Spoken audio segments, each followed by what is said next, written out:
Hello everyone, welcome back. Welcome to कीमो फिलोसलॉरिका। Happy new year सब बच्चों को, सब उनके फैमिलीज़ को, and to each and every viewer जो ये वीडियो देख रहा है। ठीक है। और यस गाइज, लास्ट ईयर हमारा सबका बहुत टफ रहा, हार्ड रहा। सो उम्मीद करते हैं कि ये साल बहुत अच्छा जाएगा। मैं सबके लिए दिल से प्रे करती हूँ कि हर तरह से ये साल सबका बहुत खूबसूरत जाए, बहुत अच्छा जाए, है ना, इन एवरी वे। चाहे आपकी हेल्थ रिगार्डिंग है, चाहे प्रॉस्पेरिटी, चाहे your happiness, peace of mind, every way. ठीक है, उसमें सारा कुछ ही आ जाता है। Career point of view, specially बच्चों के लिए तो करियर पॉइंट ऑफ व्यू है। एंड क्योंकि ये जो कोरोना के टाइम में पढ़ाई चली है ना, बड़े बेकार चली है। बेशक हो सकता है सबको मज़े लगे हों कि हाँ वाह सब कुछ ऑनलाइन चल रहा है, बट एक्चुअल में जो कहना चाहिए ना कि नॉलेज गेन की होगी, वो सब ने कहीं ना कहीं कम की होगी। क्योंकि हमारी आदत होती है, जब तक सिर पे कोई तलवार लेके खड़ा ना हो ना, डंडा लेके ना खड़ा हो, तो हम पढ़ाई नहीं करते हैं। वो वाली चीज़ है। तो कोई बात नहीं, बट चलता रहता है। It's you can say part and parcel of life. ठीक है। बट हाँ, अब ध्यान रखना कि जैसा कि आप लोगों को पता है कि यस पेपर होंगे, सीबीएसई वालों ने नोटिफिकेशन निकाल दी है। तो जाहिर सी बात है, अगर पेपर होंगे तो आप लोगों को पढ़ना भी पड़ेगा। तो ये हर बच्चों के लिए है, फॉर ईच एंड एवरीवन। ठीक है।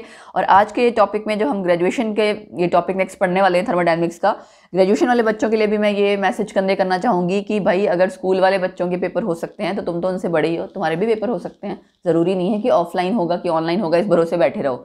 Start studying. ठीक है, पढ़ना शुरू करो। ठीक है जी। फिर हमारा जो नेक्स्ट टॉपिक है, इसकी पहले की 2 वीडियोस में हमने Joule's law, Joule Thomson coefficient, derivations and all वो सब किया। अब जो हमारा आज का टॉपिक है, उसमें हमें क्या कैलकुलेट करना है। कैलकुलेशन हमें करनी है किसकी, वर्क डन। ठीक है। Q is heat, delta U change in internal energy, delta H change in enthalpy. किसके लिए, एक आइसोथर्मल एक्सपेंशन के लिए, आइडियल गैस की, और रिवर्सिबल प्रोसेस। 3 चीज हो गई। आइसोथर्मल एक्सपेंशन है, आइडियल गैस है, और रिवर्सिबल प्रोसेस है। तो पहले तो ये देखो कि रिवर्सिबल आइसोथर्मल एक्सपेंशन है क्या। अगर आप सपोज करो गैस कंसीडर कर रहे हो, सिलेंडर में ऑलरेडी वो फिल्ड है, और कांस्टेंट टेम्परेचर पे, क्योंकि हमारा आइसोथर्मल है ना, कांस्टेंट टेम्परेचर पे आप उसे मेंटेन कर रहे हो, कैसे, थर्मोस्टेट का यूज करके। तो आइसोथर्मल एक्सपेंशन जब होगा, वो आप रिवर्सिबली करा रहे हो। रिवर्सिबली मतलब कि आपका प्रोसेस रिवर्सिबल स्टेट में रहे, हमेशा इक्विलिब्रियम मेंटेन रहे। आप किसी भी स्टेट पे उसको स्टॉप करके करवाना चाह रहे हो तो भी, है ना। ठीक है। तो रिवर्सिबल प्रोसेस आप समझ सकते हो कि जो दोनों डायरेक्शन में होगा, forward as well as backward. ठीक। By adjusting the external pressure, expansion करानी है तो एक्सटर्नल प्रेशर का रोल होगा ही, और वो भी कैसा, infinitesimally lesser than the pressure of the gas. ठीक है भाई, बाहर का प्रेशर अगर कम नहीं होगा, थोड़ा सा एटलीस्ट कम नहीं होगा, तो एक्सपेंशन होगी ही नहीं। बाहर से कोई चीज़ प्रेशर ज़्यादा लग रही है तो एक्सपेंशन नहीं होगी ना, जाहिर सी बात है, पिस्टन बाहर मूव नहीं करेगा। तो इसीलिए एक तो आप ये भी नहीं कर सकते कि वो प्रेशर की वैल्यू जो है बाहर वाली बहुत कम कर दो। ठीक है। क्यों, क्योंकि आपको पता है रिवर्सिबल प्रोसेस में फिर आपका वर्क डन मैक्सिमम नहीं रहेगा, और इनफाइनाइटेसिमली का मतलब क्या होता है कि आप बहुत स्मॉल अमाउंट में चेंजेस लेके आते हो, सो दैट आप उस जो प्रोसेस आपका चल रहा है उसको किसी भी स्टेट में अगर आप रिवर्ट बैक करना चाहो तो आप कर सको। ठीक है। तो ये हो गया। अब उसके बाद क्या है कि आप गैस को एक्सपेंड कराते हो अगर कांस्टेंट टेम्परेचर पे, तो आपने आइसोथर्मल वाली जो कंडीशन है वो कि उस टाइम पे क्या होगा, प्रेशर आपका रिड्यूस होगा। ठीक है। उसका प्रेशर जाहिर सी बात है डिक्रीज होगा, लेकिन एक्सटर्नल प्रेशर आपका जो कॉन्टिन्यूसली एडजस्ट हो जा रहा है, उसकी वजह से क्या होगा, क्योंकि जाहिर सी बात है एक्सटर्नल प्रेशर आपका, आप पूरा प्रोसेस रिवर्सिबल स्टेट पे करवा रहे हो, रिवर्सिबल प्रोसेस एक करवा रहे हो, तो एक्सटर्नल प्रेशर वो अपने आप एडजस्ट इस तरह से हो जाता है कि आपका जो वो वैल्यू है that is infinitesimally smaller than the pressure of gas. ठीक है। यानी कि एक्सटर्नल प्रेशर आपका सिर्फ थोड़ा सा कम होता है कि एक्सपेंशन भी हो जाए और ज़्यादा वैल्यू में गैप भी ना आए, रिवर्सिबल प्रोसेस भी आपका मेंटेन रहे। ठीक। तो आपने क्या किया, एक्सपेंशन ऑफ गैस की, एक्सपेंशन ऑफ गैस आपने कैरीड आउट, जो भी पूरा प्रोसेस किया है वो आपने बहुत छोटे छोटे स्टेप्स में किया है, ताकि आपका रिवर्सिबल प्रोसेस है वो आप किसी भी स्टेट पे रिवर्ट बैक कर सको। सेकेंडली आपने क्या किया है, थर्मोडायनेमिक इक्विलिब्रियम उसकी वजह से आपका रिवर्सिबल प्रोसेस के कारण मेंटेन रहा है हमेशा।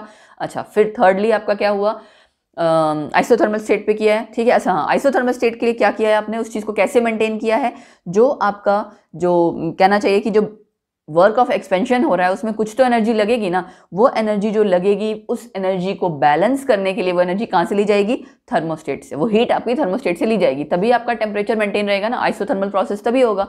तो आइसोथर्मल कंडीशन मेंटेन हो गई, रिवर्सिबल प्रोसेस हो गया, एक्सपेंशन हो गई, आइडियल गैस वाली सारी कंडीशन हो गई। ठीक है। तो ये आपका बेसिक इंट्रो कहना चाहिए था इस पूरे प्रोसेस को पढ़ने के लिए।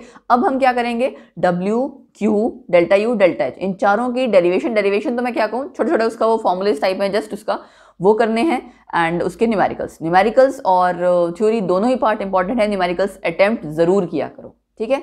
ओके, चलो शुरू करते हैं। फिर कैलकुलेट करना है हमें एक्चुअली वर्क डन। एक तो जो प्रोसेस है वो है आपका रिवर्सिबल आइसोथर्मल एक्सपेंशन। रिवर्सिबल है, आइसोथर्मल है, ये चीज़ ध्यान रखनी है, ठीक है। इसमें हमें 4 चीज़ कैलकुलेट करनी है, work done, change in internal energy, change in enthalpy, heat, ठीक। तो ये चारों चीज़ की कैलकुलेशन आपको रिवर्सिबल आइसोथर्मल एक्सपेंशन की आनी चाहिए। इसकी डेरिवेशन भी पूछी जाती है, बाकी न्यूमेरिकल भी पूछ लिया जाता है, ठीक। एंड इट्स वेरी इंपॉर्टेंट आप कह सकते हो। और यस, शुरू करते हैं। देखो, प्रोसेस को अगर आपको रिवर्सिबल मैनर में करना है, रिवर्सिबल मैनर में करना है मतलब external pressure P minus d P होना चाहिए। डीपी का मतलब क्या है? स्मॉल चेंज इन प्रेशर, ठीक है। एक्सटर्नल प्रेशर थोड़ा सा कम होगा तभी एक्सपेंशन होगा ना, वरना एक्सपेंशन नहीं होगा, ये हम पहले भी पढ़ चुके हैं, ठीक।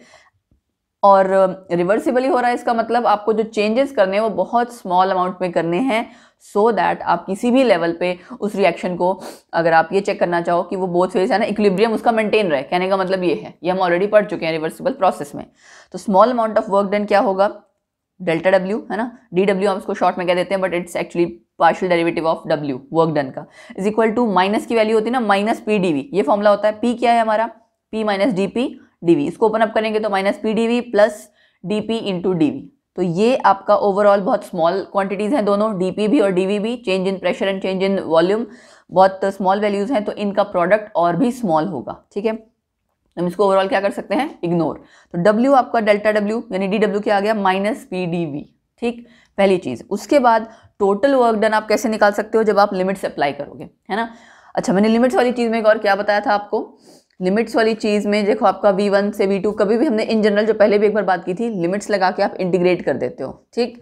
तो टोटल वर्क डन आप क्या करोगे? जब गैस एक्सपेंड कर रही है, वॉल्यूम की 2 स्टेट्स दी हुई हैं, V1 V2, तो छोटा छोटा जितना पार्ट होगा फ्रॉम V1 से लेके V2 तक, जितना पीडीवी स्मॉल पार्ट्स होंगे उनको अगर आप प्लस कर दो, दैट इज इंटीग्रेशन। तो हमने क्या किया? W इज इक्वल टू यहाँ से डी डब्ल्यू का क्या हो गया? W, और ये ऐसा सेम एज सच रहेगा।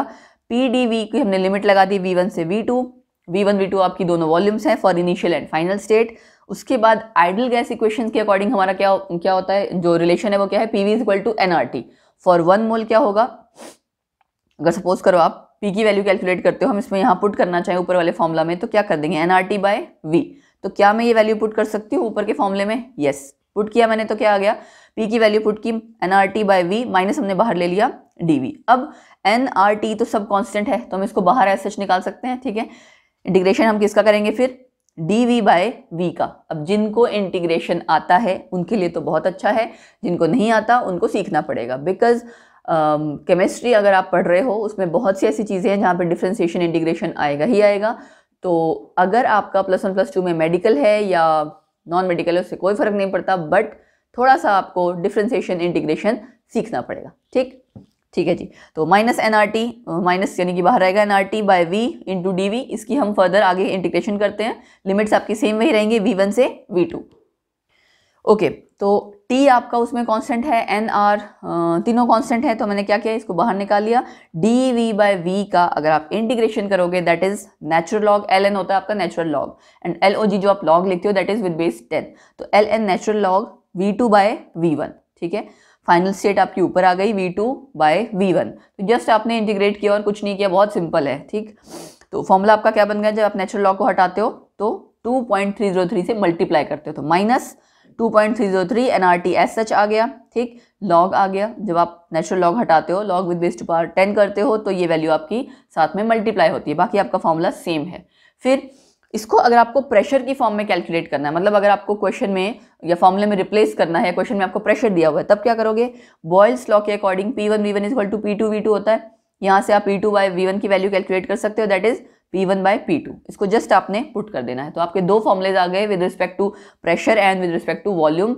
जो भी क्वेश्चन आपको दिया होगा, मतलब जिस टाइप का क्वेश्चन दिया होगा जिसमें प्रेशर चेंज दिया है, वॉल्यूम चेंज, दोनों के करस्पॉन्डिंग आप वर्क की वैल्यू कैलकुलेट कर सकते हो फॉर रिवर्सिबल आइसोथर्मल एक्सपेंशन, ठीक। तो ये आपका वर्क डन आ गया, आइसोथर्मल रिवर्सिबल एक्सपेंशन जिसकी हम बात कर रहे हैं, और किसके लिए आया? फॉर आइडल गैस, ठीक है। ये याद रखना, फॉर आइडल गैस। क्वेश्चंस जब आपको एग्जाम में आते हैं ना, ऐसे तो बड़ा इजी लग रहा है, जब एग्जाम में आती है डेरिवेशन या क्वेश्चंस, वो न्यूमेरिकल्स या फिर डेरिवेशन सब मिक्सअप होके आती है। तो बहुत बार आप समझ ही नहीं पाते हो कि किसका W निकालना था, एडियाबैटिक एक्सपेंशन या आइसोथर्मल। ठीक है, वो चीज़ आपको ध्यान खुद से रखना पड़ेगा। ठीक, अच्छा, वर्क डन आपका मैक्सिमम है, ये हम ऑलरेडी पढ़ चुके हैं। जब रिवर्सिबल प्रोसेस होता है उसमें आपका मैक्सिमम वर्क डन होता है। ठीक है, ये मैंने आपको पहले भी बताया था। And yes, maximum work done छोटे छोटे आपके जो अमाउंट्स में हो रहा है, रिवर्सिबल प्रोसेस है। दूसरी बात ये है कि मैक्सिमम नंबर इसका होगा। ठीक, अब एक चीज़ और कि यहाँ पे हम W को रिप्लेस करके फिर क्या लिख देते हैं, W मैक्स। तो कई बार क्वेश्चन में सिंपली वर्क डन पूछा होता है, कई बार W मैक्स पूछा होता है, एक ही बात है, उसमें कोई फर्क नहीं है, फॉर्मूला आपका सारा कुछ ओवरऑल सेम है। ये आपने कैलकुलेट किया work done for isothermal reversible expansion. अब हमें क्या कैलकुलेट करना है, हमें इसकी बाकी जो प्रॉपर्टीज कैलकुलेट करनी है वो एक एक करके करते हैं। ठीक, ओके, अगली प्रॉपर्टी है हमारी delta U, change in internal energy, same उसी प्रोसेस में। अब ये ध्यान रखो कि आपका प्रोसेस कौन कौन सी स्टेट में हो रहा है, उसमें क्या क्या चीज़ जीरो होती है। आइसोथर्मल प्रोसेस में T आपका कांस्टेंट है। ठीक है जी, इंटरनल एनर्जी किस पे डिपेंड करती है, टेम्परेचर पे, ये हमें पता है। इंटरनल एनर्जी आपकी टेम्परेचर पे डिपेंड करती है फॉर एन आइडल गैस। तो अगर टेम्परेचर ही कांस्टेंट है तो इंटरनल एनर्जी चेंज ही नहीं होगी, चेंज नहीं होगी तो डेल्टा U जीरो। बहुत सिंपल है ना। ये कई बार आपका 1 मार्क्स से क्वेश्चन में पूछ लिया जाता है कि आपका for isothermal reversible expansion change in internal energy कितना होगा। ठीक है, या आप ये कह सकते हो what happens to change in internal energy for reversible isothermal expansion. ठीक है, या what can be the value of. तो आपको क्वेश्चन का फॉर्म हो सकता है चेंज किया हो, बट ये याद रखना है उसके लिए डेल्टा U जीरो है। फिर अगला है आपका delta H, change in enthalpy. Enthalpy क्या होता है, H is equal to U plus PV। U है आपका इंटरनल एनर्जी, PV आपका सेम वही प्रेशर वॉल्यूम का प्रोडक्ट। तो हमने क्या किया यहाँ पे, डेल्टा, अगर हम इधर सपोज करो हम चेंज यहाँ नोट करना चाह रहे हैं तो यहाँ पे भी चेंज नोट करेंगे। इसको ओपन अप करते हैं, delta U plus delta PV। अब डेल्टा PV की जगह हमें फिर से आइडल गैस इक्वेशन यूज कर सकते हैं, PV is equal to nRT। nRT मैंने यहाँ वैल्यू पुट की। ठीक है जी, आइसोथर्मल प्रोसेस था तो T क्या हो गया, जीरो है ना, T आपका कांस्टेंट है। तो ये आपका सारा पार्ट जीरो हो गया, यानी डेल्टा T जो है, ये डेल्टा T आपका जीरो हो गया। तो मल्टीप्लाई में ओवरऑल पार्ट, ये वाला पार्ट जीरो, और डेल्टा U पहले ही जीरो है आपका आइसोथर्मल रिवर्सिबल एक्सपेंशन के लिए। तो डेल्टा H भी क्या आ गया इस प्रोसेस के लिए, जीरो। तो आइसोथर्मल के लिए दोनों चीज जीरो है, डेल्टा U और डेल्टा H दोनों। फिर रह गया Q। Q क्या आपका कहाँ से कैलकुलेट कर सकते हो, फर्स्ट लॉ ऑफ थर्मोडायनेमिक्स से। फर्स्ट लॉ से आपका delta U is equal to किसके बराबर होता है, Q plus W। Isothermal process है तो डेल्टा U जीरो, तो Q एंड W आपस में क्या हो जाएगा, उल्टा। ठीक है, यानी कि Q is equal to minus W। इस Q को आप इधर लेके जाओगे ना तो जाहिर सी बात है इसकी वैल्यू जो है, न्यूमेरिकल वैल्यू, वो मैग्नीट्यूड जो है वो इक्वल रहेगा, सिर्फ साइन का फर्क है। तो हम क्या कहेंगे, in isothermal expansion heat absorbed is converted into work of expansion. ऐसा हो सकता है कि आपसे पूछा हो, justify that how in isothermal expansion heat absorbed is converted into work of expansion. तो कुछ नहीं करना, यही चीज आपको प्रूव करनी है, पहले वर्क डन करोगे फिर ये वाला करोगे। ठीक, तो Q आपका माइनस W हो जाएगा, इसका मतलब सेम वही फॉर्मूला लगेगा, बस उसके आगे जो माइनस था वहां प्लस आ जाएगा। ठीक, ये देखिए Q आपका क्या है, amount of heat supplied to the system, और इक्वल अमाउंट में आपका जो है वर्क डन होता है बाय द सिस्टम। ठीक, on the system by the system, याद रखना साइन कन्वेंशन में, बार बार कह रही हूँ। तो Q की वैल्यू आपकी माइनस W, जस्ट सारा फॉर्मूला सेम है, सिर्फ प्लस में वैल्यू आ जाएगी। ठीक है, तो ये एक छोटी सी वीडियो थी आप लोगों के लिए जिसमें कि आपने क्या सीखा, कैलकुलेशन ऑफ W, Q और delta U, delta H for isothermal reversible expansion. अब इसका एक क्वेश्चन मैं आपको दे रही हूँ जो कि आपको सॉल्व करना है। डायरेक्ट क्वेश्चन है, जस्ट फॉर्मूला आपने यूज करना है, उसमें वैल्यूज पुट करनी है, कैलकुलेट करना है और एक काम और करना है, आंसर मुझे बताना है नीचे कॉमेंट सेक्शन में, और जरूर बताना है। लेट्स सी कि कितने लोगों ने क्वेश्चन किया, कितने लोगों ने क्वेश्चन देखा है, ये पूरी वीडियो देखी है, पता लग जाएगा है ना, क्योंकि अगर नहीं देखी होगी तो क्वेश्चन नहीं कर पाओगे। ओके, क्वेश्चन क्या है, calculate the maximum work done. Maximum work done निकालना है within when the pressure on 10 gram of hydrogen is reduced from 20 to 1 atmosphere. यानी आपको यहाँ पे क्या दे रखा है, प्रेशर वाली वैल्यू दे रखी है, तो आपको फॉर्मूला कौन सा लगाना होगा, P1 P2 वाला। टेम्परेचर आपका कांस्टेंट है 273 केल्विन, और जो मास दे रखा है हाइड्रोजन का वो 10 ग्राम है। तो यहाँ से आप खुद समझ रहे होगे आपको क्या करना, कैलकुलेट करना होगा, ऑब्वियसली नंबर ऑफ मोल्स। ठीक है, गैस आपकी आइडियली बिहेव करती है, ये हमारी कंडीशन फुलफिल हो गई कि आपको यही फॉर्मूला लगाना है। Will there be any change in internal energy, also calculate Q। ठीक है, तो आपने तीन चीज करनी है, work done, internal energy, Q, तीन चीज कैलकुलेट करनी है, और तीनों के आंसर मुझे नीचे कमेंट सेक्शन में बताने हैं। I will wait for your answer. Let's see कितने बच्चों का सही पहले बात तो ये कितने बच्चों का रिस्पॉन्स आएगा जो कि इसको सॉल्व करेंगे, क्योंकि यूजुअली बच्चे क्या करते हैं, न्यूमेरिकल्स छोड़ देते हैं, सॉल्व नहीं करते हैं। देखो मैं बोलूँगी कि न्यूमेरिकल्स हमेशा ट्राई किया करो, क्योंकि उसमें फुल मार्क्स आने के चांस होते हैं। आपको कुछ नहीं करना, कॉन्सेप्ट पढ़ा होगा तो जस्ट कैलकुलेशन ही तो करनी है, और तो ऐसा कुछ टफ होता भी नहीं है। न्यूमेरिकल में मार्क्स कटने के चांसेस हो मतलब ना के बराबर हैं, कि अगर आपकी खुद की कैलकुलेशन कहीं गलत है तो, अदरवाइज नहीं। उसके अलावा जो आप थ्योरेटिकल आंसर लिखते हो वहाँ पे डिपेंड करता है कि आप कैसा कंटेंट लिख रहे हो, पूरा एक्सप्लेन कर रहे हैं, नहीं कर रहे या क्या कर रहे हैं। इसीलिए प्लीज़ न्यूमेरिकल कभी भी मत छोड़ा करो, किसी भी लेवल पे, किसी भी एग्जाम में, कहीं पे भी। And it is very important part for, आप कह सकते हो कि कॉम्पिटिटिव पॉइंट ऑफ व्यू से भी, क्योंकि न्यूमेरिकल्स सब जगह बहुत पूछे जाते हैं। ठीक है, तो गाइज इस क्वेश्चन को करना, कमेंट सेक्शन में नीचे मुझे बताना कि आपको ये वीडियो कैसी लगी, और ये भी बताना कि इसके क्या क्या आंसर्स रहेंगे, and I will wait for your answers. ठीक है जी, ओके देन। फिर आपने क्या करना है अब, हाँ एक चीज़ और, कि जिन बच्चों ने पहले वाली वीडियोस नहीं देखी हैं कॉन्टिन्यूटी में इस चैप्टर के रिगार्डिंग, थर्मोडायनेमिक्स के रिगार्डिंग, वो प्लीज़ देख लेना, क्योंकि कहीं ना कहीं कनेक्ट थोड़ा बहुत रहता है। ठीक, और यस उसके बाद ठीक है जी, उसके बाद हम आगे कुछ और टॉपिक इसी तरह से पिक करेंगे, कोई अच्छा सा टॉपिक, है ना। फर्दर आपकी वीडियोस ग्रेजुएशन की इसी तरह से मैं निकालती रहूँगी। और स्पेक्ट्रोस्कोपी जैसे मैंने NMR स्टार्ट की हुई है, NMR कवरअप हो जाएगी तो मैं UV IR एक एक करके ये भी कवरअप करूँगी, है ना। एंड फिजिकल स्पेक्ट्रोस्कोपी, ये सब सोचा हुआ मैंने, धीरे धीरे एक एक करके डेफिनेटली करूँगी, क्योंकि वो भी मेरा एक वन ऑफ द फेवरेट कह सकती हूँ टॉपिक है, सब्जेक्ट है। तो ठीक है गाइज, ओके देन, फिर हंस रहिए, मुस्कुराते रहिए, खुश रहिए, और वीडियोस देखते रहो, ज़्यादा से ज़्यादा लाइक करो, शेयर करो, पढ़ते रहो। फिर मिलेंगे नेक्स्ट वीडियो में, bye bye, take care, keep unrolling the mystery of chemistry with myself Laurika at our channel कीमोफिलस लॉरिका।